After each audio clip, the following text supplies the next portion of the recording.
කළා බලමු. පහුගිය කාල වකවානුවලදී මම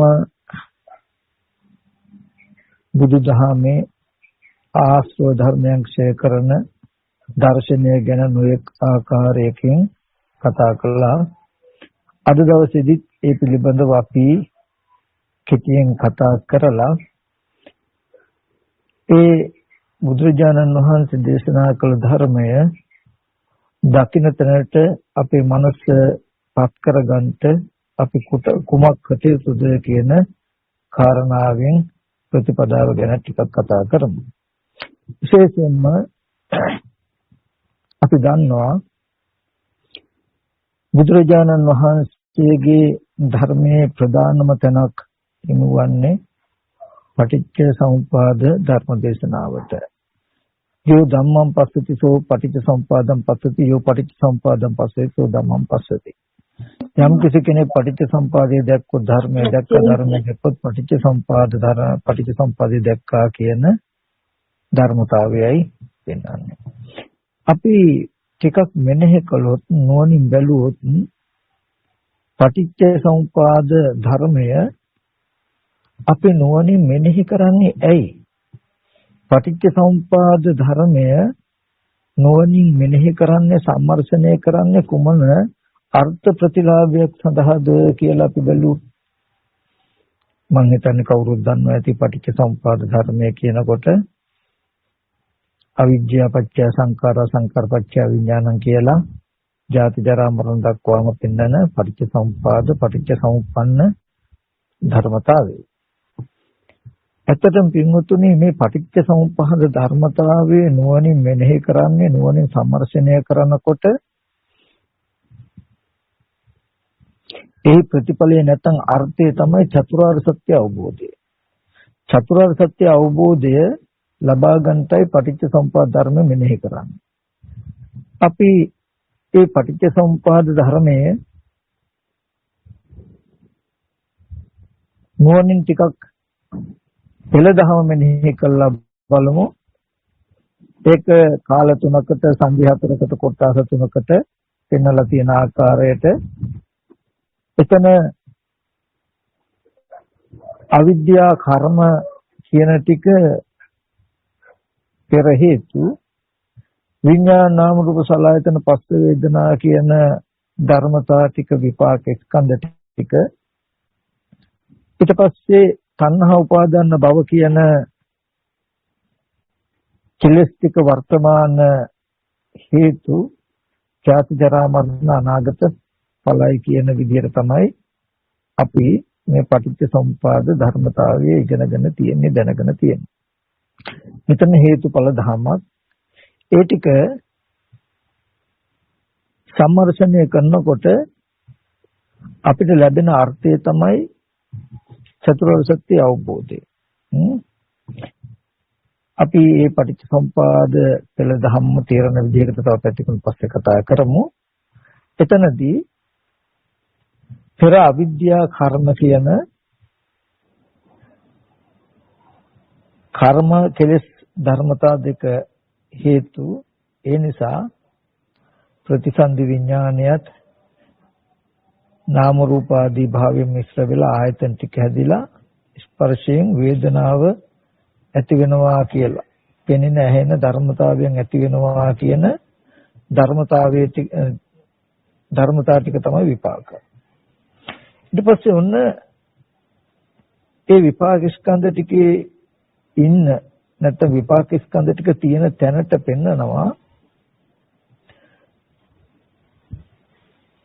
මතු තණ්හාව ඇති වුණොත් රූප, ශබ්ද, ගන්ධ, රස, පොට්ටබ්බ ධම්ම කියන රූප තණ්හා, ශබ්ද තණ්හා, ගන්ධ තණ්හා කියන තණ්හාව ඇති වුණොත් උපාදානිය ඇති වෙලා භවය ඇති වෙලා මතු ජරා මරණ ශෝක පරිදේ දුක් දුම්නස් ඇති වෙනවා කියලා පෙන්නනවා.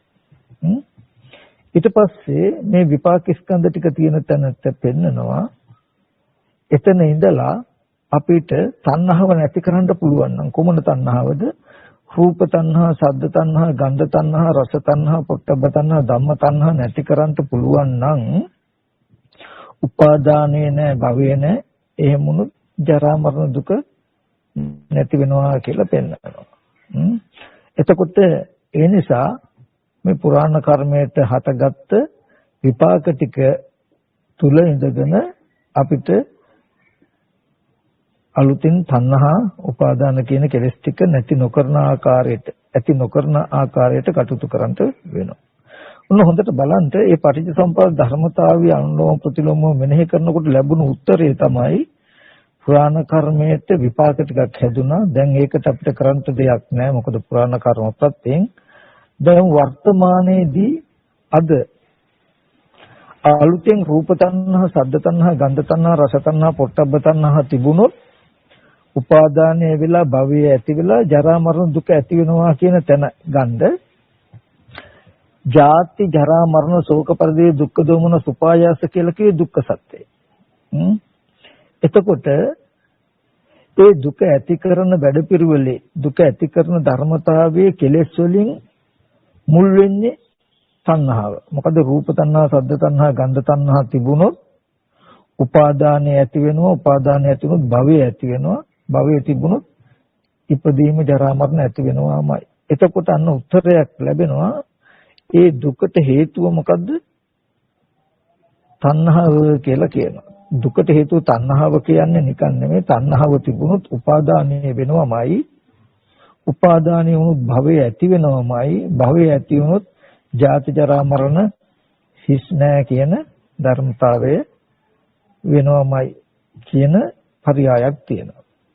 එතකොට ඔන්න මේ පටිච්චසමුපාද සිද්ධිය ගවේෂණය කරනකොට මතු ජරා මරණ දුක කියන ධර්මතාවයක් වෙයි නම් ඒ ජරා මරණ දුක කියන ධර්මතාවය ඇති වෙන්නේ භවය නිසායි. භවය ඇති වෙන උපාදාන නිසායි. උපාදානය වෙන්නේ රූප තණ්හා, ශබ්ද තණ්හා, ගන්ධ තණ්හා, රස තණ්හා, පොට්ටබ්බ තණ්හා, ධම්ම තණ්හා කියන මේ හය ආකාර තණ්හාව තිබුණොත් ඉනුයි කියන උත්තරයක් අපිට ලැබුණා. ඔන්න ඒ පටිච්චසමුපාද ගවේෂණය කරන නිසා තමයි අපි දුකයි දුකට හේතුව තණ්හාවයි කියලා කියන්නේ ඔය පටිච්චසමුපාද ධර්මයේ එන උත්තරේ බලාගෙනයි. ඊට පස්සේ ඒ දුක්ඛ නිරෝධයට මග නැත්තම් ක්‍රමයේ පෙන්වනවා. මොකද්ද? ඒ තණ්හාව ඉතුරුනකොට නැතිකොළොත් රූප තණ්හා, ශබ්ද තණ්හා, ගන්ධ තණ්හා, රස තණ්හා, පොට්ටබ්බ තණ්හා, ධම්ම තණ්හා කියන මේ හය ආකාර තණ්හාව අපිට නැති කරන්න පුළුවන් වුණොත් සියලු ආකාරයෙන්ම කාම උපාදාන, ditthi උපාදාන, අත්තවාද උපාදාන, සීලබ්බත උපාදාන කියන මේ උපාදානෙන්ට ඉඩ නැහැ. උපාදානේ නැති වුණොත් භවයට ඉඩ නැහැ. කාම භව, රූප භව, අරූප භව, කම්ම භව, උප්පත්ති භව කියන මේ එකකටවත් ඉඩ නැහැ. උපාදානේ නැති වුණොත් භවය නැහැ. එහෙම වුණොත් ජාතිය නැහැ. මතු ජරා මරණ ශෝක පරිදේ දුක් දුම්නස් කිසිවක් ඉතුරු වෙන්නේ නැහැ කියන උත්තරයක් හම්බුණා. එතකොට ඔන්න පටිච්චසමුපාදයේ ගවේෂණය කිරීමෙන් දුකයි දුක ඇතිවීමයි දුක නැතිවීමයි කියන උත්තරය ලැබුණා. එතකොට ඒ ටික ලැබුණේ කුමකටද? මේ විපාක කියන තැනක හිටියොත් විපාක කියන තැනක ඉන්න පුළුවන් නම් තණ්හාව ඇති වෙන්නේ නැහැ. මතු ජරා මරණ දුක එන්නේ නැහැ කියන සිද්ධියක් තමයි පෙවුනේ. එතකොට මාර්ගය හැටියට හම්බෙන්නේ මොකද්ද? ඒ තණ්හා නිරෝධයට කටයුතු කරන එක තමයි ප්‍රතිපදාව වෙන්නේ. ඔන්න පටිච්චසමුපාදයේ ගවේෂණය කිරීමෙන් ලැබුණු අර්ථය චතුරාර්ය සත්‍යය. චතුරාර්ය සත්‍ය ගවේෂණය කිරීමෙන් ලැබෙන අර්ථය වෙන්නේ මොකක්ද? දුක දැක්කා. දුක ඇති වෙන්න හේතුව තණ්හාවයි කියලා දැක්කා. තණ්හාව නැති වුණොත් දුක නැති වෙනව නැති කරන්න පුළුවන් කියලා දැක්කා. එහෙනම් තණ්හාව නිරෝධ වෙන විදිහට මේ පුරාණ කර්මයට හටගත්තු විපාක ටිකේ වාසයකට යුතුයි කියන උත්තරේක එන්නේ. මොකද පුරාණ කර්මයට හටගත්තු විපාක ස්කන්ධ ටික තියෙන තැනක ඉඳලයි මේ බලන්නේ. මිසක ලෝකේ අපි දුක් විඳින තැන ඉඳලා නෙමෙයි. හොඳට මතක තියාගන්න ඕනේ. පෙර අවිද්‍යා කර්මයට විපාක ස්කන්ධ ටික තියෙන තැනට සාපේක්ෂවයි. යථාභූත ඥානයට සාපේක්ෂවයි මේ දර්ශනය කතා කරන්නේ. එහෙම නැතු අපි මේ ජරා මරණ දුක් විඳින්මින් ඉන්න තැනට සාපේක්ෂව නෙවෙයි. අපි ඒක වෙන දවසක වෙන වෙලාවක පොඩ්ඩක් කතා කරමු. නම් දැන් චතුරාර්ය සත්‍ය අවබෝධයෙන් ලැබෙන වාසිය තමයි මොකද්ද? දුක්ඛ නිරෝධ ගාමිනී පටිපදාව, දුක් නැති කරන ප්‍රතිපදාව අපිට හිලිපෙහෙලි වෙනවා. එතකොට ওই ධර්මතාවයම මම අපි කාටත් තේරෙන විදිහට තව පర్యాయකින් පොඩ්ඩක් මම පෙන්නන්නම්. පටිච්ච සමුප්පාද ධර්මතාවය හරහා චතුරාර්ය සත්‍යයෙන් මාර්ග ප්‍රතිලාභයට එන හැටි. පටිච්ච සමුප්පාද කියලා කියන්නේ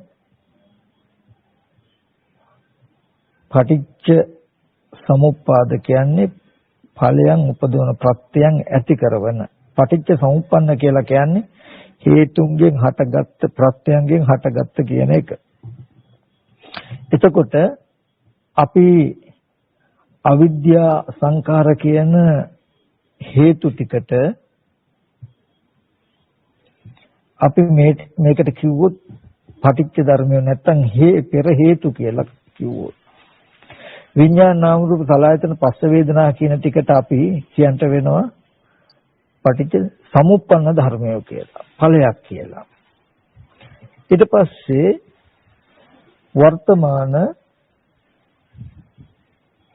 ඒ විපාක ස්කන්ධ ටිකට කියන්ට වෙනවා පටිච්ච ධර්මතාවයක් කියලා. තණ්හා උපාදාන ධර්මතා ටික තණ්හා උපාදාන භව කියන එක පිට සමුප්පන්න ධර්මතාවයක් කියන්න වෙනවා.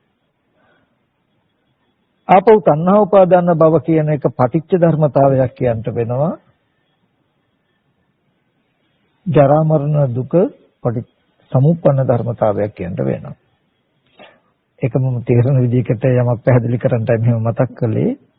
ඔය අපි කතා කරපු ටික අවිද්‍යාව සංඛාර පෙරයි විඤ්ඤාණාමෘතලායතන පස්ස වේදනා මේ ටික විපාකයි තණ්හා උපාදාන භව වර්තමාන හේතුයි ජාති ජරා මරණ අනාගත ඵලයි කියලා කිව්වට අපිට තේරෙන්නේ නැත්නම් අපිට තේරෙන භාෂාවකින් ටිකක් සරල කළා මම කියන්නම්. හැබැයි මේක මෙහෙම බොහොම අපිට රළු මට්ටමේ අවබෝධය සඳහා මේක කියන්නේ. නමුත් ඇතුළට මේක ගොඩාක් දර්ශනීය සංකීර්ණව ඒ කියන්නේ ගොඩක් ගැඹුරු ස්වභාවයෙන් යුක්තයි. අපි කියමු පෙර අවිද්‍යා කර්ම කියන කෙලෙස් ටික හේතුව විඥාන නාම රූප සලආයතන පස්ස වේදනා කියන විපාකයි කියලා කියනකොට ආධ්‍යාත්මික ආයතන ටික ඇහැ කන දිව නාසය ශරීරය මනස කියන ආධ්‍යාත්මික ආයතන ටික සවිඥානික බවින් පහළ වීම හට ගැනීම පෙර කර්මයට විපාක හැටියට ඇහැ කන දිව නාසය ශරීරය මනස කියන ආයතන ටික හටගත් එක දකින්න. ඊට පස්සේ ඔන්න පෙර අවිද්‍යා සංකාර හේතුයි ආධ්‍යාත්මික ආයතන ටික ඵලයක්. හේතු ඵල සංදියක්. ඊට පස්සේ ඇහැ කන දිව නාසය ශරීරයේ මනස කියන ආයතන ටික අරගෙන ඉපදුණු අපිට බාහිර රූප ශබ්ද ගන්ධ රස පොට්ටබ්බ පැත්තේ ලෝකයක් අරගෙන ආවේ නැහැ. ඒ පැත්තේ නෑදෑයවත් ගෙවල් දුරවල් යන වාහන ඉඩකඩම්වත් කිසිම දැනුමක්වත් අවබෝධයක්වත් අපිට තිබුණේ නැහැ. එහෙම සංයෝජනයක් මුකුත් නැතුව පුරාණ කර්මයට විපාක විදිහට මේ ආධ්‍යාත්මික ආයතන ටික විතර කරගෙන ආවා අපි. ඉදිර පරිපක්කිත ආයතන නම් මේ ආයතන ටිකෙන් ටික මොහු කරා යනකොට මොකද වෙන්නේ? වර්තමාන මොහෝ අවිජ්ජා මෝහ ස්වභාවයෙන් යුක්ත අවිද්‍යාව නිසා මොකද කරන්නේ? ඔන්න ඵල හේතු සංදියක් හදා ගන්නවා. රූප තණ්හා, සද්ද තණ්හා, ගන්ධ තණ්හා, රස තණ්හා, පොට්ටබ්බ තණ්හා, ධම්ම තණ්හා කියන තණ්හාව දකින්ද මොකද්ද? රූප, ශබ්ද, ගන්ධ, රස, පොට්ටබ්බ ධම්ම කියන බාහිර ආයතනයක් අපිට හැදේ. අම්මා තාත්තා දුව පුතා ගෙවල් දොරවල් රන් රෙදි මුතුමැණික් යාන වාහන ඉඩකඩම් තියෙන සියල්ල සතුටු වෙන්න පුළුවන් ලෝකයක් ඇති බවට සියල්ල සතුටු වෙන්න පුළුවන් නිමිති ඇතිකමට ලෝකයක් අපිට හැදෙයි බාහිර ආයතන ටික මුල් කරගෙන. අන්න ඒකට කියනවා ඵල හේතු සංදි කියලා. එතකොට ඒ රූප ශබ්ද ගන්ධ රස පොට්ටබ්බ ධම්ම කියන බාහිර ආයතන පැත්තේ ලෝකයක් හම්බෙලා තියෙන කාරණාවෙන් දකින්න තණ්හා උපාදාන භව කියන වර්තමාන කෙලෙස් ටික ඇති වෙච්ච බවට රැස් වෙච්ච බවට සකස් වෙච්ච බවට තමන්ට හඳුනා ගන්න තියෙන හොඳම නිමිත්තක් තමයි දෙවන්නේක් නිර්මාණය වෙන එක. එහෙම නැත්නම් රූප ශබ්ද ගන්ධ රස පොට්ටබ්බ ධම්ම කියන බාහිර ආයතනයක් හැදිලා ඒ පැත්තේ ලෝකයක් නිර්මාණය වෙලා තියෙන එක. එහෙම ලෝකයක් තිබුණොත් ඔන්න ඒක ඵල හේතු සංදි. පුරාණ කර්මයට හටගත්ත විපාක ටික ආධ්‍යාත්මික ආයතන ටික. ඊට පස්සේ ආධ්‍යාත්මික ආයතන ටික හේතු කරගෙන බාහිර ආයතන ටිකේ ඇතිකම හදාගත්ත ඵල හේතු සංදියක් හැටියට ඊට පස්සේ ඒ රූප ශබ්ද ගන්ධ රස පොට්ටබ්බ ධම්ම කියන බාහිර ආයතන ටිකේ හැදිලා තියෙන ලෝකය තුල තියෙන කුමන හෝ නිමිත්තක් අරමුණු වෙලා අපි ආපහු සසරට යනවා ප්‍රතිසන්දියට යනවා. අන්න ආපහු හේතුඵල සංදි. පෙර අවිද්‍යා කර්මයේ හේතුයි ආධ්‍යාත්මික ආයතන ඵලයක් ආධ්‍යාත්මික ආයතන ටික හේතුයි බාහිර ආයතන ටික ඵලයක් මේ ඵලයක් බාහිර ආයතන ටික හේතුයි අනාගතය නැවත මේ වගේම කයක් සවිඥානික වෙනවා කියන තැනකින් ඇති වෙනවා ඵලයක්. එතකොට මෙන්න මේ හේතුඵල ධහමේදී බුදුරජාණන් වහන්සේ කෙටියෙන් මතක් කළ එක දෙයක්. ඔය පටිච්චසමුප්පාද සිද්ධියේදී පුරාණ කර්මය නිසා විපාක කියලා කිව්වේ පෙර අවිද්‍යාවට ඇහැකන දිවනාසය ශරීරයේ මනස කියන ආධ්‍යාත්මික ආයතන අරගෙන ඉන්න ඕගොල්ලන්ට අපිට මතක් කරනවා රූප තණ්හා සද්ද තණ්හා කියන තණ්හාව තිබුණොත් උපාදාන භව වෙලා මතු ජරා මරණ දුක එනවා කියලා කිව්වේ. රූප ශබ්ද ගන්ධ රස පොට්ටබ්බ ධම්ම කියන බාහිර ආයතන ටික හැදිලා ඒ පැත්තේ ලෝකයක් හැදිලා තිබුණොත් ඒ පැත්තේ භවයක් හැදිලා තිබුණොත් මතුවට ඒව ආරම්භය නිමිති වශයෙන් අරගෙන ප්‍රතිසන්දි යන්න වෙනවා කියන එකයි කිව්වේ. තණ්හා උපාදාන භව නැත්තම් මතු ජරා මරණ නැහැ කියන එකෙන් පෙන්වුවේ පුරාණ කර්මයට හටගත්ත විපාක වූ ආධ්‍යාත්මික ආයතන ටික පරිහරණය කරන්න අපිට පුළුවන් නම් ක්‍රමයක් තියෙනවා නම් දෙවන්නේක් නිර්මාණය නොවෙන. ඒ කියන්නේ රූප ශබ්ද ගන්ධ රස පොට්ටබ්බ ධම්ම කියන බාහිර ආයතන පැත්තේ ලෝකයක් නිර්මාණය වෙන්නේ නැත්තම් වෙලා දැනට නිර්මාණය වෙලා තියෙන ලෝකය ක්‍රමක්‍රමයෙන් දිය කරලා හරින්න පුළුවන් නම් අපිට රූප ශබ්ද ගන්ධ රස පොට්ටබ්බ පැත්තේ එනකොට අපි ගෙනාවෙත් නැහැ. ආවට පස්සේ හදාගත්ත වර්තමාන කෙලස් ටිකකින් හදාගත්ත ඇතිකමට හම්බ වෙන මේ ලෝකය නැති වුණොත් මතු ප්‍රතිසන්දිට යන්නේ කියන එකයි තණ්හා උපාදාන භව නැති වුණොත් මතු ජරා මරණ නැහැ කියන කාරණාවෙන් පෙන්නන්නේ. ඇයි එහෙම කියන්නේ? අපි මේ කාරණාව පොඩ්ඩක් බලමු. බුදුරජාණන් වහන්සේ දුක්ඛ පෙන්නලා දුකට හේතුව තණ්හාවයි කියලා පෙන්නලා තණ්හාව නැති වෙනකොට දුක නැති වෙනවා කියලා පෙන්වුවාම ඊට පස්සේ මේ ආර්ය අෂ්ටාංග මාර්ගය නැත්නම් සම්මා දිට්ඨිය දුක් නැති කරන ප්‍රතිපදාවයි කියලා දුක් නැති කරන්ට වෙනම තැනකින් අපිට ප්‍රතිපදාව පෙන්වනවා. තණ්හාව නැති කළොත් දුක නැති වෙනවා. හැබැයි හොඳට බලන්න මම මුලින් මාතෘකාව වශයෙන් තිබුත් ඒ කාරණා විලක්ක කළා. ඒ තණ්හාවගේ නැතිකම බුදුරජාණන් වහන්සේ අවබෝධ කරගත්තේ කොහොමද කියන එක පෙන්නනවා. විසංඛාර ගතං චිත්තං තණ්හානං khයමජ්ජක. විසංඛාර ස්වභාවයට ගිය සිතට තණ්හාව ක්ෂය වෙනවා කියන ධර්මතාවය බුදුරජාණන් වහන්සේ අවබෝධ කළේ. එතකොට බුදුරජාණන් වහන්සේ තණ්හාවගේ ක්ෂය බව අවබෝධ කරගත්ත කොහොමද තණ්හාව ක්ෂය වෙන්නේ? විසංකාර ස්වභාවයට ගිය සිතට. විසංකාර ස්වභාවයට ගිය සිතට. එතකොට ආන්ගේ කාරණාව අපි හොඳට බලමු. අවිද්‍යාපච්ච සංඛාර. අවිද්‍යාවෙන් අපිට හම්බ වෙන සංස්කාර නිමිති තමයි මොකක්ද? දකින අහන රූප ඇතිකමට ඉතුරු කරනවා. දකින හැම රූපයක්ම ඇතිකමට ඉතුරු කරනවා. අහන හැම ශබ්දයක්ම ඇතිකමට ඉතුරු කරනවා. නාසයට, දිවට, ශරීරයට, මනසට හම්බ වෙන හැම අරමුණක්ම බාහිර හොඳට බලන්න හැබැයි බාහිර. ඒ හැම අරමුණක්ම ඇතිකමට ඉතුරු වෙනවා. ඒ ඉතුරු වෙන දේවල් වලට තමයි සංස්කාර නිමිති කියලා කියන්නේ, සංඛාර කියලා කියන්නේ. ඔන්න ඔය නිමිති තියෙන තාක් තණ්හාව කියන එක නැති වෙන්නේ නැහැ. නැති කරන්න පුළුවන් කමක් නැහැ. විසංකාරගතං චිත්තං. අපේ හිත විසංකාර ස්වභාවයට ගියොත් ඔය සංස්කාරය දකිනහන දේවල් එකතු වෙන්නේ නැත්තම්, රැස් වෙන්නේ නැත්තම්, අන්නේ එකතු වෙන්නේ රැස් වෙන්නේ නැති වුණොත් අන්න එදාට තණ්හාව ක්ෂය වෙනවා. තණ්හාවට ආහාර නැහැ කියන කාරණාවයි පෙන්වන්නේ. ඒ නිසායි රූප තණ්හා, ශබ්ද තණ්හා, ගන්ධ තණ්හා, රස තණ්හා, පොට්ටබ්බ තණ්හා තිබුණොත් ජරා මරණ ඇති වෙනවා කියලා පෙන්වුවේ. රූප තණ්හා, ශබ්ද තණ්හා කියලා කියන්නේ අපිට කැමැත්තෙන් පරිභෝජනය කරන්න පුළුවන්, ඇසුරු කරන්න පුළුවන් බාහිර රූප, ශබ්ද තියනවා කියන පැවැත්මටයි. එතකොට එහෙම පැවැත්මක් තිබුණොත්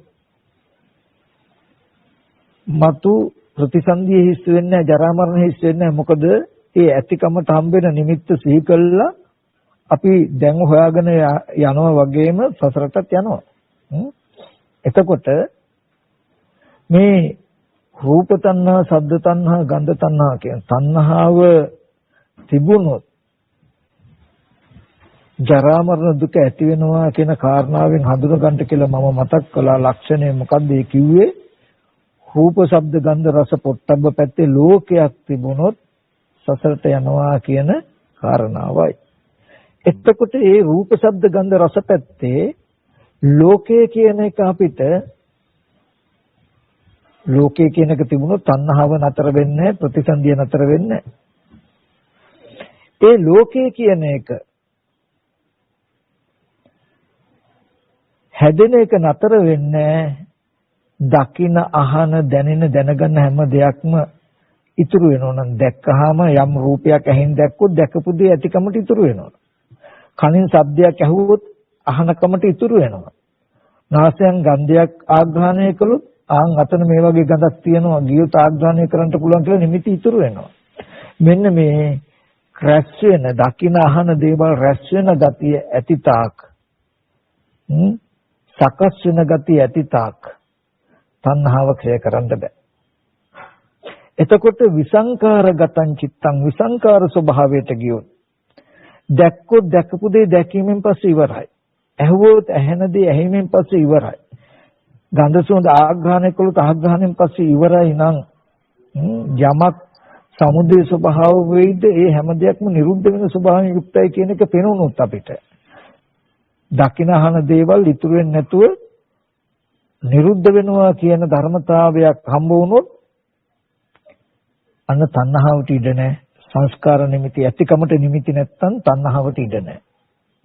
එහෙම වුණොත් උපාදාන වෙන්න භවයක් හැදෙන්න ඉඩ නැහැ. එහෙම වුණොත් මතුවට ප්‍රතිසන්දිත යන්න ඉඩ නැහැ. එතකොට අපි ටිකක් මෙනෙහි කළා බැලුවොත් රහතන් වහන්සේ නමකගේ මනස දිහා බලන්න විසංකාරගතං චිත්තං තණ්හානං khයමච්ච විසංකාරගත ස්වභාවයට ගිය සිටේ තණ්හාව නොරැඳෙන බව අපි කොතනකට හරි ගිහිල්ලා කොහාට හරි ගිහිල්ලා ඇහෙන් රූපයක් දැක්කොත් 10 පොලකට ගියොත් 100 පොලකට ගියොත් ඒ දකින ස්ථාන 10 ගැනම 100 ගැනම අපිට මතකයි අහවල් තැන මෙහෙම දෙයක් අහවල් තැන මෙහෙම දෙයක් තිබ්බා කියලා නිමිති තියෙනවා. යමක් ඇහුනොත් සද්දයක් අහන් අහවල් තැනින් මෙන්න මේ විදිහේ සද්දයක් අහන්න පුළුවන් කියලා නිමිති හිටිනවා. ඊගාවට අපේ ස්වභාවය තමයි දකින අහන දේවල් ඉතුරු වෙනවා. ඒ වගේම තමන්ට ප්‍රතිපක්ෂව තමන්ට පරිබාහිරව තව වස්තුවක් නිර්මාණය වෙනවා, දෙවන්නේක් නිර්මාණය වෙනවා. අපිට ඇහැට පෙනෙන සවිඥානික අවිඥානික තව වස්තුවකුත් හම්බ වෙනවා. කන අපේ කනට තව පරිබාහිර ශබ්ද හම්බ වෙනවා. එතකොට දෙවන්නේක් නිර්මාණය වෙනකොට ඇලෙනවා ගැටෙනවා කියන එක නොවුනොත් තමයි පුදුම වීම පුදුම නැහැ. හරි. අපි ඔය අපේ ස්වභාවයෙන් අපි කතා කළේ ඔය දැන් කොහොමද තණ්හාව ඇතිවෙන්න හේතු වෙන විදිහට සංස්කාර සකස් වෙන අපේ මනස ගැනයි අපි කතා කළේ. මේ වගේ මානසික මට්ටමක් පවත්වන අපිටයි රූප තණ්හා, ශබ්ද තණ්හා, ගන්ධ තණ්හා ඇති වෙන්නේ. එහෙම වුණොත් උනේ උපාදාන භවය ඇතිල ජරා මරණ ඇති වෙන්නේ. හරි. අපි රහතන් වහන්සේ නමක් තණ්හාව නැති කළා සසර ඉපදීම නතර කළා දුක නැති කළ පුත්තමන් වහන්සේ නම. හරි. සසර ඉපදීම නතර කළා. ඉපදීම ඇති කරන තණ්හාව ක්ෂය කළා. ඒ තණ්හාව ක්ෂය වුණේ කොහොමද කියන කාරණාව අපි බලමු. විසංකාර ස්වභාවයට ගිය සිතක් තියෙන නිසා. රැස් වෙන්නේ නැති මානසික ගතියක් තියෙන නිසා. හොඳට බලන්න අපි වගේම 10 පොලකට හෝ 100 පොලකට ගිහිල්ලා එහෙන් රූප දැක්කොත් පින්වතුන් හිතනවාද දකින අහන දේවල් අපිට වගේම ඇතිකමට ඒ මානසික නිමිති ඉතුරු වෙයි කියලා? ඉතුරු වෙන්නේ නැහැ. අඩි සටහන් අඩි සලකුණු ඉතුරු වෙන්නේ නැහැ. දැක්කහම දැකීමෙන් පස්සේ දැකපු දේවල් ඉතුරු නැතුවම නිරුද්ධ වෙනවා මිසක ඇතිකමට ඉතුරු වෙන්නේ නැහැ. ඊටවට දකිනකොට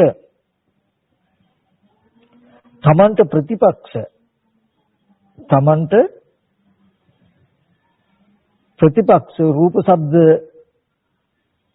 කියන අරමුණක් හම්බ වෙන්නේ. දෙවන්නේක් නිර්මාණය වෙන්නේ. තමන්ටම පෙනෙනකම දැනගන්නකමත් විතරයි හම්බ වෙන්නේ. මේක ටිකක් ගැඹුරු ධර්මතාවයක්. දෙවන්නේක් නිර්මාණය වෙන්නේ නැහැ. දිට්ඨි සුත මුත විඤ්ඤාත කියන දැකීම ඇහිම කියන ධර්මතාවයක් තියෙනවා. ඒ දැකීම තමන්ගෙමයි ඇහිම තමන්ගෙම කියලා කියන්නේ විපාකයට පුරාණ කර්මයට හටගත්ත විපාකයක ඵලයක් තමයි පෙනෙනකම ඇහෙනකම. ඒ පෙනෙන්න තියෙන හේතු ටික නිරුද්ධ වෙනවා, ඇහෙන්න තියෙන හේතු ටික නිරුද්ධ වෙනකොට පෙනෙන ඇහෙන දේ නිරුද්ධ වෙනවා කියන තැනකින් පෙනෙනවා තමන්ට පෙනෙන දේ එක ගනුදෙනු කරනවා. ඒ හේතු ටික නිරුද්ධ වෙනකොට පෙනෙන දේ නිරුද්ධයි. එතකොට පෙනෙන දේ ආරම්භය ගනුදෙනු කරපු මානසික මට්ටම තවසක්. පෙනෙන දේ ඉතුරු වෙන්නේ. පුරාණ කර්මයට විපාකයක් ඇටියට තමන්ට ඇහෙනකම හම්බ වෙනවා. ඇහෙන දේ ආරම්භය හිතින් කින් කරනවා. ඇහෙන දේ තමන් තුලම හේතු ටික නිරුද්ධ වෙනකොට නිරුද්ධ වෙනවා. ඒ හින්දා ඒ ආරම්භය හිතින් කින් නිරුද්ධයි. ප්‍රතිපක්ෂව ඉතුරු වෙන්න දෙයක් හම්බ වෙන්නේ. අන්න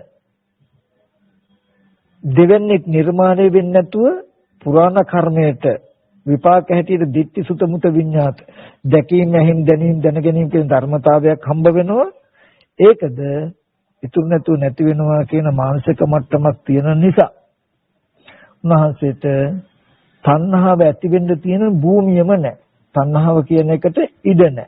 ඒ විසංකාර ස්වභාවය නිසා කර්ම නිමිති රැස් නොවන ස්වභාවය නිසා මහන්සියට රූප තණ්හා, සද්ද තණ්හා, ගන්ධ තණ්හා කියන තණ්හා විතර වෙන්නේ. ඒ හින්දා මතු ජරා මරණ දුක නැති වෙලා. එතකොට මෙතින්ද මට මතක් කරන්න ඕනේ ඒ රහතන් වහන්සේ නමකගේ ගතිය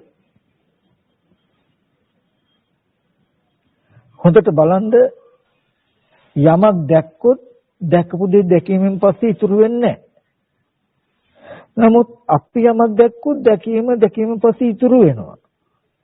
ඒකට රහතන් වහන්සේ නමක් යමක් දකිනකොට පෙර අවිද්‍යා කර්මයට හටගත්ත විපාක වූ ධර්මතාවයක් තමන්ගේම විපාක වූ ධර්මතාවයක් පේනවා කියන එක. තමන්ගේම පෙනෙනකම හේතු ටික නිසා හටගන්නවා, හේතු නැතිවෙනකොට පෙනෙනකම නැති වෙනවා. නමුත් අපිට විතර විපාකයට හම්බෙච්ච අපේ ඇහැට බාහිර නිමිති හම්බ වෙනවා. අපිට විපාකයට හම්බෙච්ච දෙයක් විතරක් පෙනෙනකමක් විතර නෙමෙයි, පෙනෙනකමට හසු වෙන දේකුත් හම්බ වෙනවා. ඒ විපාකයට පෙනෙන දර්ශනය නිරුද්ධ වුණාට විපාක මට්ටමට හසු වෙච්ච දේවල් අපිට ඉතුරු වෙනවා.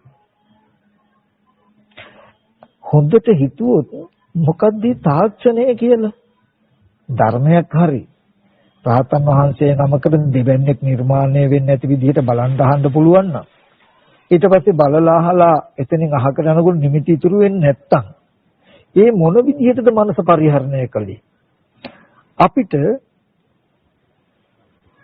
දකිනහන වෙලාවට තමන් සහ තමන්ට ප්‍රතිපස්ස වස්තුවක් නිර්මාණය වෙනවා නම් දෙවන්නේක් නිර්මාණය වෙනවා නම් ඊට පස්සේ දැකලා ආපහු යනකොට දකිනහන දේවල් ඉතුරු වෙනවා නම් මොන වරදක්ද අපේ කොතනද අපිට මේකේ වැරද්ද තියෙන්නේ කියන කාරණාව අපි ටිකක් ගවේෂණය කළොත් අපිට මෙන්න මේ සංහාව ඇතිවෙන්න හේතු වෙන නිමිති හැදෙන දෝෂය හොයාගන්න පුළුවන්. සංහාව හැදෙන්න හේතු වෙන නිමිති හොයාගන්න පුළුවන්.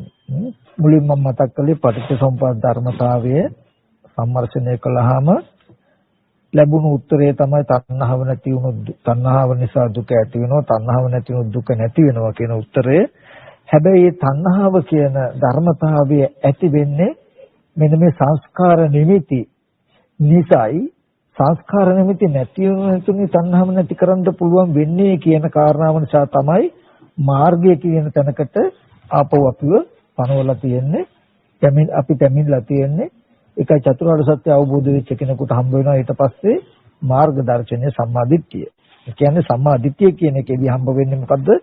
මනස විසංඛාරගත ස්වභාවයකට පත් කරගන්නට කරන්නේ මොකද්ද කියන වැඩ පිළිවෙල. අවිද්‍යා නිරෝධ සංකාර නිරෝධ කියන තැනක. හරි, අපි දැන් පොඩ්ඩක් කතා කරමු රහතන් වහන්සේ නමකට දකිනහන දෙක නිමිති ඉතුරු නොවුණු නිසායි රූප ශබ්ද ගන්ධ රස පැත්තේ නිමිති ඉතුරු වුණේ නැහැ. ඒ හිඳයි විසංකාර ස්වභාවයකට මනසපත් වෙච්ච නිසායි තණ්හාව නැති වුණේ. අපිට දුක ඇති වෙන්නේ තණ්හාව නිසායි. ඒ තණ්හාව ඇති වෙන්නේ භූමිය තියෙන හිඳයි. මොකද්ද? තණ්හාව ඇති වෙන්න පුළුවන් ආකාරයට රූප, ශබ්ද, ගන්ධ, රස, පොට්ටබ්බ නිමිති තියෙන හිඳයි තණ්හාව ඇති වෙන්නේ. කොහොම නිමිති නැති ඒ තණ්හාව නැති කරන්න නම් අපිට නැති කරන්න පුළුවන් වෙනව කොහොමද? අන්නේ රූප, ශබ්ද, ගන්ධ, රස, පොට්ටබ්බ ධම්ම කියන නිමිති අපේ මානසයේ නොහිටියෝ. ඒකයි දුකට හේතුව තණ්හාව කියලා පෙන්නලා තණ්හාව නැති වුණොත් දුක නැති වෙනවා කියලා පෙන්නලා ඒ තණ්හා නිරෝධයෙන් දුක්ඛ නිරෝධ වෙන වැඩපිළිවෙල ඊට පස්සේ පෙන්වන්නේ කොතනින්ද? කෙලින්ම දකින්නහන නිමිතිද නොහිතන මට්ටමක දර්ශනයකින්.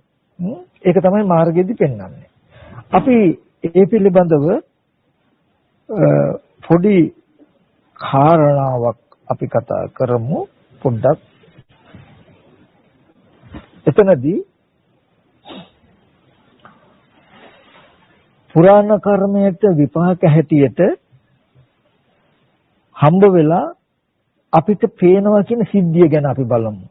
පුරාණ කර්මයට හම්බෙච්ච විපාක ටික මම වෙලාම දින්ද එක ආයතනයකින් කියන්නම්. මේ කතා කරන ටිකක් ගැඹුරුයි. නමුත් මතුවට මේ කරුණු කාරණා ගලපලා ගන්නට හැමදෙනාම උත්සාහවත් වෙන්න. අපේ ඇහැ අපි ගන්න මොකද ගොඩාක් කෙලස් වලට හිතේසි වූ නිමිති ඉතුරු වෙන්නේ අපිට මේ ඇහැ හරහා. මේ ඇහැ ගත්තොත් ප්‍රධාන වශයෙන් කොටස් දෙකකට බෙදෙනවා. මාංශ චක්ෂුසේ සහ ප්‍රසාද චක්ෂුසේ කියලා. එතකොට මේ ඇහැ ගත්තාම සම්පූර්ණ දර්ශන කෘත්‍යයේදී ප්‍රධාන වෙන්නේ ඇහැ. මේ ඇහැ හැදිලා තියෙන්නේ ඉදිරියෙන් තියෙන වස්තුවක් නැත්තම් යමක් පිළිබිඹු කරන්න පුළුවන් විදිහේ ඔපයක් ඇතුව කණ්ණාඩියක් තියෙන්නේ කණ්ණාඩියේ ඔපයක් තියෙන ඉදිරියෙන් තියෙන වස්තුවක් පිළිබිඹු කරන්න වගේ. එතකොට මේ ඇහැට කර්මෙන් ඉබඳු ගතියක් හැදලා තින්නේ ඇයි? බාහිර අපි හිතාගෙන ඉන්න විදිහේ රූප තියෙනවා නෙමෙයි. අවකාශ ධාතු අවරාගෙන පඨවි ආපෝ තේජෝ වායෝ වර්ණ ගන්ධ රස ඕජා කියන අෂ්ටමක රූප කලාප අවකාශ ධාතු තුල රාශි වෙලා තියෙයි. අවකාශ ධාතුව තුල රාශි වෙලා තියෙන මහ භූත රූප කලාප තියෙන තැනට ආලෝකය වැටිලා පරාවර්තනය වෙනකොට මේ චක්කු ප්‍රසාදයේ තුලදී රූපසතහන් හැදෙනවා. රූප හැදෙනවා.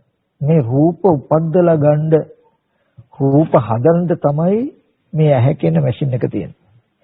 අපි ගත්තොත් හංසයන්ගේ තෙල් අරගත්ත මැෂින් එකට පුළුවන් එකට තියෙන කිරි දියයි එකට තිබ්බහම කිරි වලින් වතුර වෙන් කරලා වතුරෙන් කිරි වෙන් කරලා පෙන්වන්න.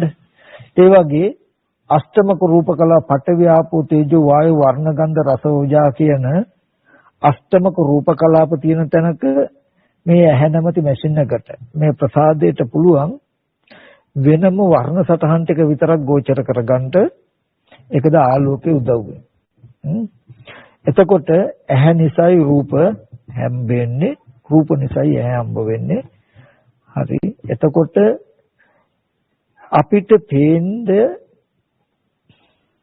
ආලෝකයේ උදව්වෙන් මහ භූත තියෙන තැනකට ආලෝක වැටුනහම ඇහැට තමයි රූපේ වැටෙන්නේ.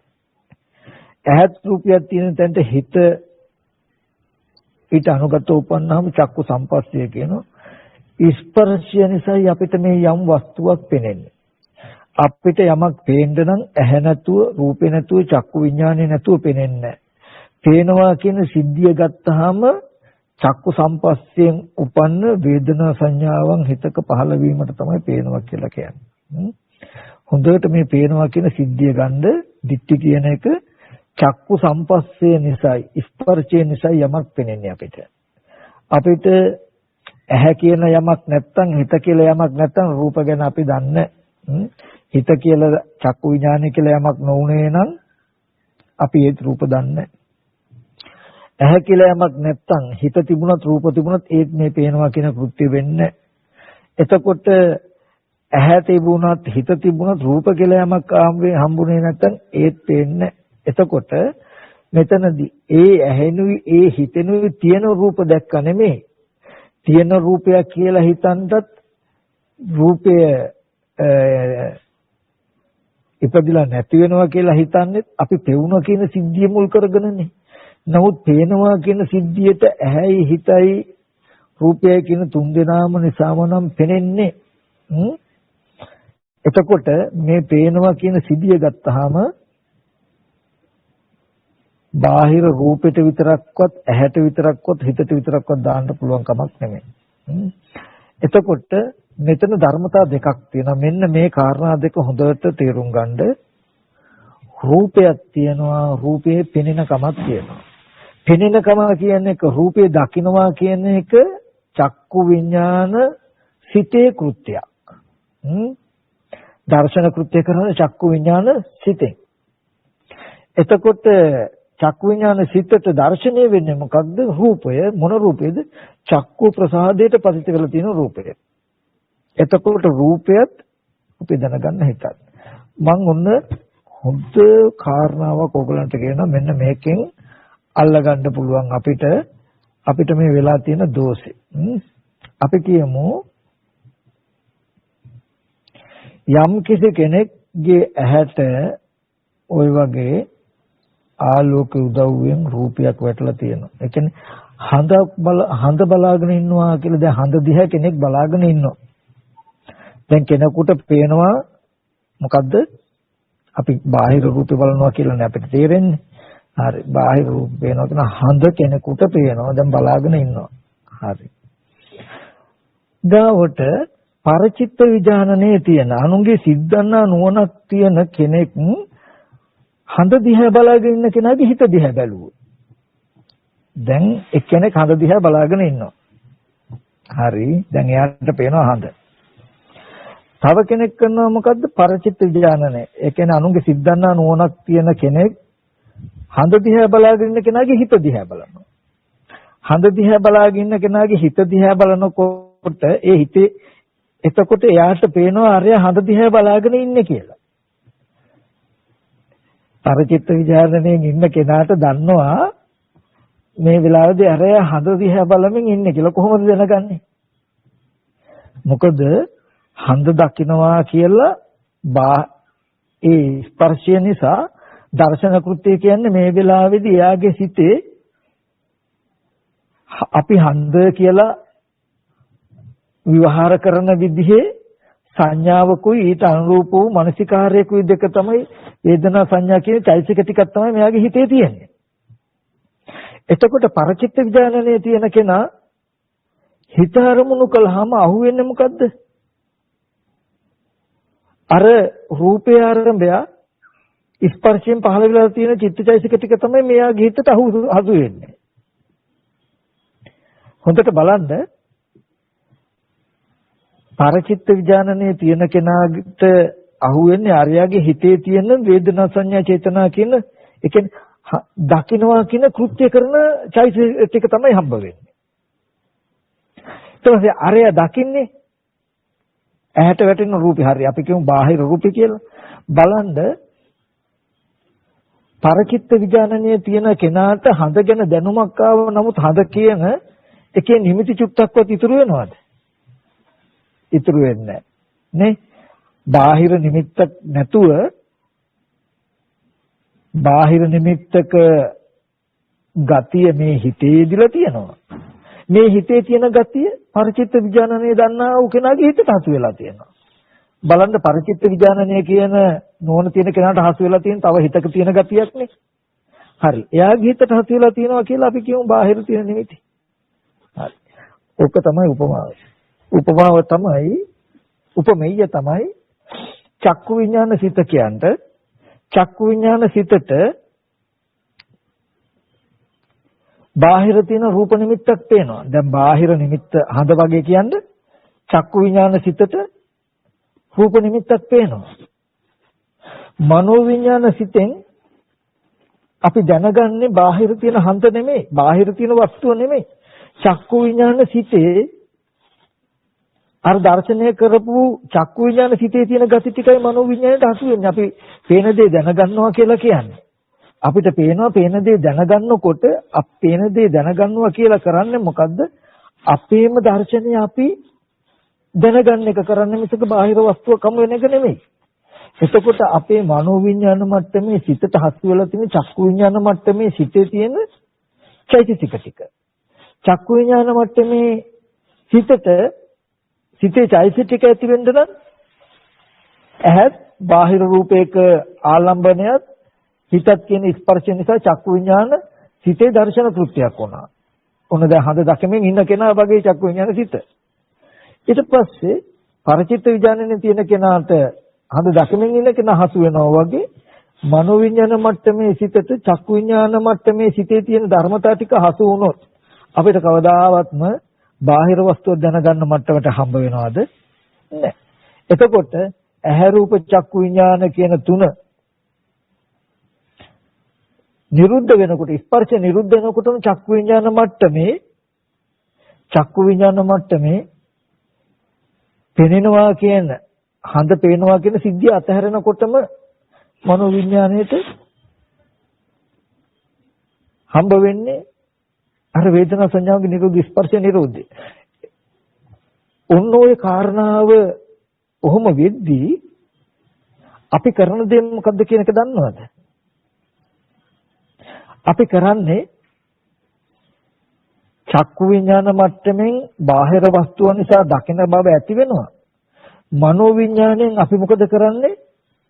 බාහිර වස්තුවම කෙලින්ම දැනගත්තා වගේ තැනකින් තීරණය කරන්නේ. ඒ හින්දායි අපිට මේ නිමිති ඉතුරු වෙන්නේ. උදාහරණේ අපි උපමාවටම ගියොත් කෙනෙක් හඳ බලමින් ඉන්නවා. පරිචිත්ත විඥානයේ තියෙන කෙනා අනිත් කෙනාගේ හිත බලලා හඳ දැකපු නිමිත්ත ගන්නවා. එයා කෙලිම හිතුවොත් කෙලිම හඳමයි දැක්කේ, බාහිර තියෙන නිමිත්තමයි දැක්කේ කියලා. එතකොට හිත හසු වෙනවද? පරිචිත්ත විඥානයක් වෙන්නේ නැහැ.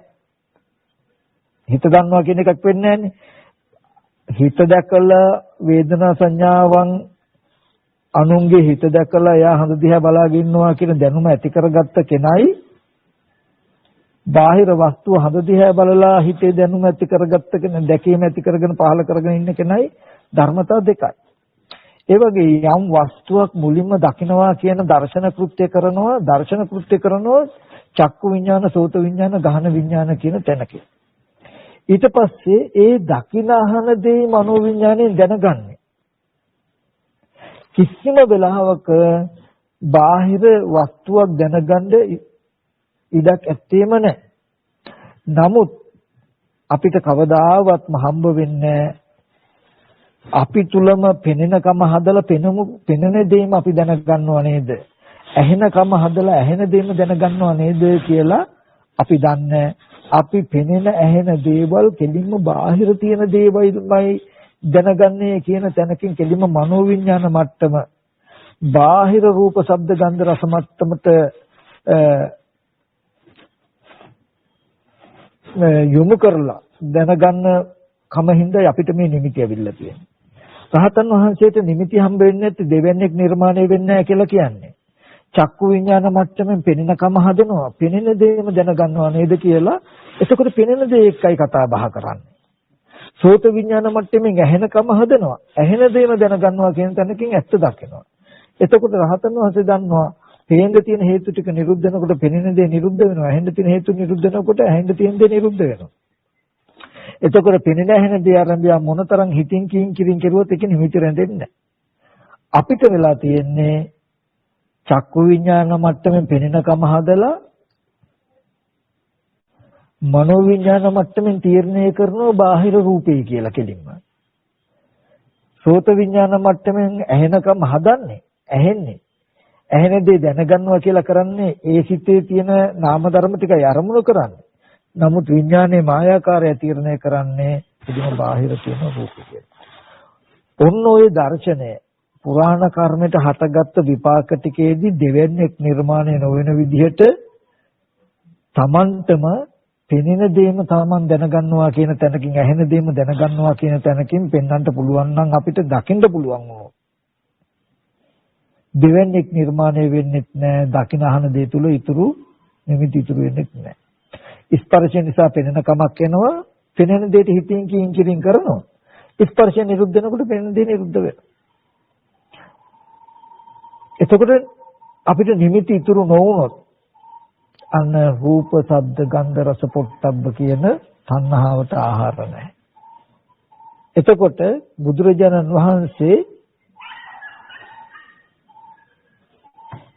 තණ්හාව නැතිකොල දුක නැති වෙනවා කියලා පෙන්නලා මේ ආර්ය අෂ්ටාංග මාර්ගයේදී ඒ තණ්හා නිරෝධයට යන වැඩපිළිවෙලෙදී පෙන්වන්නේ මොකද්ද? මෙන්න මේ විසංඛාරගත ස්වභාවයට මනසපත් කරගන්න ලක්ෂණය. ඒකයි විසංඛාරගතං චිත්තං තණ්හානං khය මජ්ජක. තණ්හාවගේ ක්ෂය භව අවබෝධ කළා කොහොමද? විසංඛාරගත ස්වභාවයට ගියේ සිටෙනුයි ඒක වෙන්නේ. විසංඛාරගත ස්වභාවයට පත් වෙන්නේ කොහොමද? ඔන්න ඔය පුරාණ කර්මයට හටගත්තු විපාක තියෙන තැනකින් පෙනෙන ඇහෙනකම හදනවා. ඒ පෙනෙන ඇහෙන දේ එක්කයි අපි ගනුදෙනු කරන්නේ කියන කාරණාව පෙන්වන්න පුළුවන් නම් මෙන්න මේ අපිට බාහිර රූප ශබ්ද ගන්ධ කියලා නිමිති ඉතුරු වෙන්නේ නැහැ. ඉතින් මේක ටිකක් සාකච්ඡා කරලා කතා කරන්න ඕනේ ක්‍රම ටිකක්. නමුත් මට කාල වෙලා නැහැ. ඔය වගේ මම මේ ගැඹුරු දර්ශනීය පැත්ත ගොඩක් වෙලාවට මම කතා කරලා තියෙනවා. ගොඩක් දෙනෙකුට තේරෙනවා. නමුත් මට අද විශේෂයෙන් ප්‍රධානව අවශ්‍ය වුණා තව කාරණාවක් පොඩ්ඩක් මතක් කරන්නට. මේ පෙන්නපු දර්ශනය ඇත්තටම සත්‍යයක් නිවැරදි. නමුත් කොච්චර සත්‍යයක් කොච්චර නිවැරදි වුණත් නීවරණ සහගත අපේ මනසට මේ දර්ශනේ බරයි. නීවරණ සහගත අපිට මේ දර්ශනයට ලං වෙන්න අපහසුයි. ඒ හින්දා අපිට මේකට මේ කතා කරපු දර්ශනේ දකින්න දවසටයි ආශ්‍රයයන්ගෙන් කෙලෙසුන්ගෙන් මනස මිදෙන්නේ. ඒ කියන්නේ ඇත්තටම මාර්ගයේ වඩනවා කියන මට්ටමට එන්නේ අපි ඔන්න ඔය කතා කරන දර්ශනයේ දකින මට්ටමෙන් ගනුදෙනු කරන්න පුළුවන් නම් එතකොට මේ මට්ටමට දකින්න නම් ඒ කාරණා තව පැහැදිලි කරගන්න ඕනේ. ඔය මට්ටම දකින්න නම් අපේ හිතේ ලොකු සමාධියක් තියෙන්න ඕනේ. චිත්ත සමාධියක් තියෙන්න ඕනේ. චිත්ත සමාධියක් ඇති කරගන්න, ඒ කියන්නේ නීවරණ ධර්ම අඩු වෙලා සමාධියක් ඇති කරගන්න ඕනේ. ඉතින් සමාධිය ඇති කරගන්න එක ගැන පොඩි කාරණාවක් මම අවස්ථානුකූලව වුණත් පොඩ්ඩක් අරගෙන මතක් කරන්නම්. ඇත්තටම මට මේ ළඟදී පොඩි කාරණාවක් මතක් වුණා. ගොඩාක් තුමුත් හිත එකඟ කරන්න, හිත සමාධි කරන්න ගොඩාක් මහන්සි ගන්නවා ඇති, වෙහෙසෙනවා ඇති. නමුත් මහන්සි ගත්තත් වෙහෙසුණත් හිත සමාධි කරනවා කියන එක හරි අපහසුයි කියලා තේරෙන්න පුළුවන්. එතකොට පැය කාලක් පැය භාගයක් හරි භාවනා කරනකොට ඒක හිත බාහිරයටම අදිනවා, භාවනා කරන්න අමාරු ගතියක් තේරෙනවා වෙන්න පුළුවන්. ඇත්තටම ඒක අද මේ තියෙන වටපිටාවත් එක්ක එහෙම නොවුනොත් තමයි පුදුමයි. එහෙම වීම පුදුමයක් නැහැ. පින්වතුනි, සමාධිය තිබුණු මේ ඇත්ත දකිනවා. සමාධිය ඇති කරගන්නවා කියන එකේ අපි කරන ක්‍රමයේ යම් අඩුපාඩුවක් වරද්දක් තියෙනවා කියලා මට තේරෙන්නේ. ඒ කියන්නේ අපි මෙහෙම කිව්වොත් කෙටියෙන් අටුවාවක තියෙනවා ලක්ෂණට හැදුණු ගොයමක් තියෙනවා. මේ ගොයමට එක එළදෙනක් පැනලා ගොයම කනවා. කාලා එනවා. හැබැයි අර වගා කරපු ගොයම හදපු මිනිස්සයා මේ එළදෙනට ගහලා බැනලා තරවටු කළා මුකුත් නොකළොත් දෙවෙනි දවසේදී මේ ගොයම සිහි කළා ගුණා යනවා. එළදෙන යනවා. දෙවෙනි දවසේදීත් මෙයාට කරදරයක් නැවුත් බඩගින්නක් තියෙනවා, ගොයමුකුත් තියෙනවා නම් කරදරයක්වත් නැත්නම් ඒකට ගිහිල්ලා කනවා කියන එක නවත්තන්න බෑමයි. ඉතින් අටුවාවේ පෙන්නනවා කටුනක් නෑ. කටුනක් සම්බන්ධතාවය නෑනේ. එතකොට දෙවෙනි දවසේදී මේ දෙන පැනලා ගොයන් කනකොට ගොයන් හිමියා අර දෙනට හොඳටම ගැහුවොත්, ගව දෙනට හොඳටම ගැහුවොත් මොකද වෙන්නේ? ගොයන් කාලා ආපහු ආවත් ගොයම කඳ ආපහු යන්න සිහි වෙනකොට අර ගහපු එක මතක් වෙනවා. ඒත් යනවා දෙවෙනි දවසේ. දෙවෙනි දවසේ ගිහිල්ලා ගොයම කනවා. දෙවෙනි දවසේ ඊටත් වඩා මේ කුඹුරු හිමියා හොද්දටම දඬුවම් කරනවා, ගහනවා මේ එළදෙනට. දෙවෙනි දවසේ ගොයමක් කාලා ගුටික් කාලා එනවා. තුන්වෙනි දවසේ ගුටි කෑමත් මතක් වෙනවා, ගොයන් කෑමත් මතක් වෙනවා. ඒත් ගොයමට යනවා. කුඹුර කනකොට බෙහෙවින්ම තලනවා, තරවටු කරනවා, ගහනවා. එතකොට හතරවෙනි දවසේ පෙන්නනවා ගොයම ඛණ්ඩ හිත සිහි වෙනකොටම ඊට වඩා වේගෙන් හිතට දැනෙනවලු අර ගුටි කාපු කම. අර ගුටි කාපු කම ඒ හින්දා යන්නේ නැහැ කියලා පෙන්නනවා අටුවාව. ඒ වගේ පින්වතුනි මම මතක් කළේ මෙහෙමයි. අපි හැම කෙනෙක්ම බලන්න මේ බණ කතා කරනවා, දර්ශනයක් කතා කරනවා. ඊට පස්සේ මේ දර්ශනයට සමාධියක් ඕනේ කියලා කතා කරනවා. සමාධියේ වඩන්න කියලා ආනාපාන සතිය, බුදු ගුණ, අසුභය, මරණය කුමන හෝ කමඨහම් වඩන්නත් හදනවා. හැබැයි කමඨහම් වඩන්න ගියාම මරන්න වගේ හිත මොන විදියකට තියාගන්නව බාහිරේටම අදිනවා. ඇයි මේකට හේතුව? මේකට හේතුව තමයි ගෙවල් දොරවල් අම්මා තාත්තා දුව පුතා යාන වාහන ඉඩ කඩන් ලස්සන උයන් වතු ගෙවල් කියලා මේ හිතට දැනෙන ලෝකයක් එහෙමම තියෙද්දි මේව ඔක්කොම තියෙද්දි ඒකේ දෝෂයක් ආදීනයක් පෙන්වන්නේ ඒව ඔක්කොම තියනවා කියන ගතිය තියෙනවා. අපි ඉතින් භාවනා කරන්න යනවා. භාවනා කරන්න කියලා ඉඳගත්තට හිත දන්නවා මෙහෙම ලස්සන තැන් ඇසුරු කරපු අය පුද්ගලයෝ තැන් තියනවා කියලා. ඉතින් මේ හිත නිමිත්තක තියෙන නැතු කඩාගෙන බාහිරට යන එක පුදුමයක් නෑ. හැබැයි එහෙට යන හිතට බාහිර තියනවා ලස්සනයි පුද්ගලියෝ සත්වයේ ඉන්නවා කියලා පෙන්නන හිතට ඒකේ ආදීනවයක් දෝෂයක් කවදාවත් අපි පෙන්වන්නේ නැහැ. අර කුඹුරට පයින් දෙනට ගහන්නේ දඬුවම් කරන්නේ. ඉතින් ඊගව දවසෙදිත් ආපහු යනවා. ඉතින් කොච්චර මෙහි හිත එකඟ කරගන්න හැදුවත් එකඟ මොන විදිහටවත් හිත එකඟ කරගන්න දරුව බාහිරට යන්නේ පින්වතුනි වෙන මොකුත් හින්දා නෙමෙයි. එහෙම දේවල් තියනවා කියලා සුඛාස්වාදයේ ගටිත වෙච්ච නිමිති අපි ගාව තියෙන නිසායි. ඉතින් මම මේ පින්වතුන්ට කෙටියෙන් අවස්ථානුකූල කාරණාවක් මතක් කරනවා. ඒ තමයි මේ දර්ශනය දැනගෙන සමාධිය ඇති කරගන්න කියලා ලොකු වෙහෙසක් ගන්න ඕනේ. ලොකු අපහසුවක් ගන්න ඕනේ. කිසිම වෙහෙසක් නැතුව සැපෙන් සතුටින් හිත සමාධි වෙලා මේ දර්ශනය තේරෙන මට්ටමට එනවා. ඔගොල්ලෝ හැම වෙලාවෙම එක කාරණාවක් කරන්න ටිකක් උත්සාහවත් වෙන්න. ඒ කියන්නේ මේ ලෝකයේ තුල තියෙනවා විමුක්ති මුඛ කියලා එකක්. නිදීමේ දොරටු අනිත්‍ය දුක්ඛ අනාත්ම කියලා. මේ අනිත්‍ය දුක්ඛ අනාත්ම කියන ලක්ෂණ තුනෙන් කුමන හෝ ලක්ෂණයක් අනිත්‍ය ලක්ෂණයෙන් හෝ දුක්ඛ ලක්ෂණයෙන් හෝ අනාත්ම ලක්ෂණයෙන් හෝ අනිත්‍යයි දුක්ඛයි කියන ලක්ෂණයෙන් හෝ සවිඥානික අවිඥානික සෑම වස්තුවක්ම නුවණින් මෙනෙහි කර පෙන්න ඉන්න. කෙටියෙන් කිව්වහම භවයට කලකිරුණෙක් වෙන්න. මම ඒක පෙන්නන හැටි කෙටියෙන් ගත්තොත් අපි නිකමට ගත්තොත් එක අරමුණක් දෙකක් නෙවෙයි. අපි නිකන් ලෝකෙ දිහා බැලුවොත් අනේ මෙච්චර ලස්සනට ගොඩනැගිලි තියෙනවා, ගස් කොළන් තියෙනවා, මේ පරිසරය හරිය ලස්සනයි. අනේ මෙච්චර ලස්සන මේ පරිසරය පවා අනිත්‍ය ධර්මතාවයෙන් උදුරලා ගන්නවනේ. මේට අවුරුදු 100කට ඉස්සෙල්ලා තියෙන එකම වස්තුවක්වත් ගොඩනැගිල්ලක්වත් මේ පරිසරය තුල නැහැ. අනේ තව අවුරුදු 50ක් 100ක් යනකොට මේ කිසිම දෙයක් හිටින්නේ නැහැ නේද? අනිත්‍යයි කියන ධර්මතාවයේ මෙච්චර දේවල් පවා උදුරලා ගන්නවනේ. හරියට ගල් කැෂර් එකක වැටෙන හැම ගලක්ම කුඩුපට්ටම් කරනවා වගේ අනිත්‍යයි කියන ධර්මතාවයෙන් මේ හැම දෙයක්ම කුඩුපට්ටම් කරනවානේ. අනේ මොනතරම් සාර විදියට තිබුණත් මේ හැම දෙයක්ම අනිත්‍යයි කියන ධර්මතාව විසින් ජරා මරණයට පත් කරනවානේ කියලා විරාග සංඥාවෙන් හොඳට නිතරම හිතන්න. එක අරමුණක් ගැන නෙමෙයි. භවයට කලකිරුණෙක්ව හාත්පසක නිකම් මානසිකාර්ය කර ඉන්න. ඊට පස්සේ ඕනම රූපයක් පුද්ගලික සත්වයක් කියලා දැක්කොත් පුද්ගලික සත්වයක් නෙමෙයි. කන බොන ආහාරයෙන් හැදුණු ජරා මරණයට යන රූපයක් නෙවෙයි.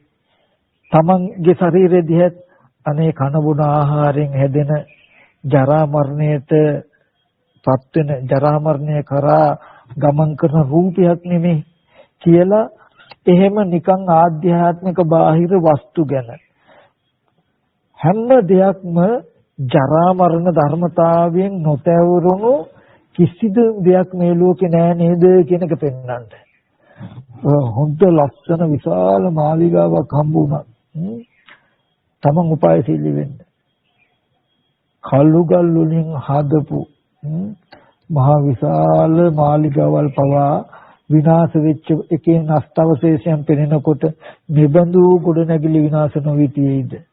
අනේ තව අවුරුදු 50ක් 100ක් යනකොට මේකම දෙයක්වත් තියන්නේ නැහැ නේද කියලා මේ වගේ විරාග සංඥාවෙන් අර බුදුරජාණන් වහන්සේ දේශනා කරන් රාහුල භවයට කලකිරුණක් වෙන්න කියලා මේ සා විශාල මේ සියලුම හරි ලස්සනට දෙයක් හම්බුනොත් අනේ මේ තරම් ලස්සන වස්තුවක් තිබුණත් මේ තරම් ලස්සන වටපිටාවක් තිබුණත් අනිත්‍යයි කියන ධර්මතාවයෙන් නබෝ දවසකින් මේ ස්වභාවය නැති කරන උදුර ගන්නවා නේද? අනේ මේ සංස්කාරය මෙච්චරට අනිත්‍ය ස්වභාවයෙන් යුක්තයි නේද? නොයැලෙන්න සුදුසුයි නේද කියලා හොඳට අනිත්‍යයෙන් හෝ දුකෙන් හෝ අනිත්‍යයි දුකෙන් හෝ මේ නිතරම මානසිකාරය කරන්න. එහෙම තමන්ට ප්‍රිය වූ මනාප වූ පුද්ගලයා සත්වයේ ඉන්නව නෙමෙයි. ජරා මරණය කරා ගමන් කරමින් පවතින වස්තුන් තියෙනව නේද? ජරා මරණයෙන් නොතවරුණු එකදු වස්තුවක්වත් නැහැ නේද? එකින් එක පුටුවක් මේසයක් දැක්ක අනේ මේ තරම් මේ තියෙන මේ බඩු බහන්නේ පවා ජරා මරණයටපත් වෙනවනේ. මේකද ජරා මරණ ස්වභාව කොට ඇති වස්තුවක්නේ. කියලා සවිඥානික අවිඥානික හැම වස්තුවක් අරඹයාම යද්දී වාහනයක යද්දී වැඩ කටයුතු කරද්දී මෙනෙහි කර බලන්න. Taman නගින යන්නේන වාහනේ උන මෙච්චර හොඳට මේක තිබුණාට තව අවුරුදු 50කට යනකොට මේ වාහනේ පවා දිරලා කෑලි හැලෙන තත්යකටපත් වෙයි නේද? තව අවුරුදු 100 200ක් යනකොට නිබඳු ස්වභාවයෙන් පවා හිටින්නේ නැහැ නේද? අනේ නිබඳු ප්‍රියමනාපයට තියෙන පහසුවට තියෙන වස්තු පවා උදුර ගන්නවා නේද?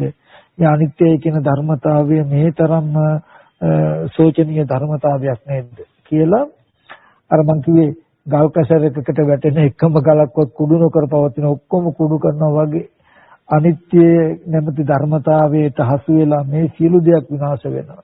ජරා මරණ ධර්මතාවයට හසු වෙන සියලු දෙයක්ම දුක්ඛ ස්වභාවයෙන් යුක්තයි කියලා පෙන්වන්නේ. එහෙම නැත්නම් හතුරෙකුට යමක් කරනවා වගේ මේ හැම වස්තුවක්ම බලාගෙන ඉන්නේ එක එක ආකාරයට පිනී ඉඳලා රාග දේශ මොහ මාතුල ඇති කළ මාව ජරා මරණ දුකට දාන්න නේද? ලස්සන උයනක් වගේ පොකුණක් වගේ ළමයෙක් වගේ උද්‍යානයක් වගේ ගහක් වගේ නගරයක් වගේ ලස්සනට පිනී ඉඳලා කරන්නේ මේ රාග දේශ මොහ ඇති කරවන්න හදන එක නේද? හරියට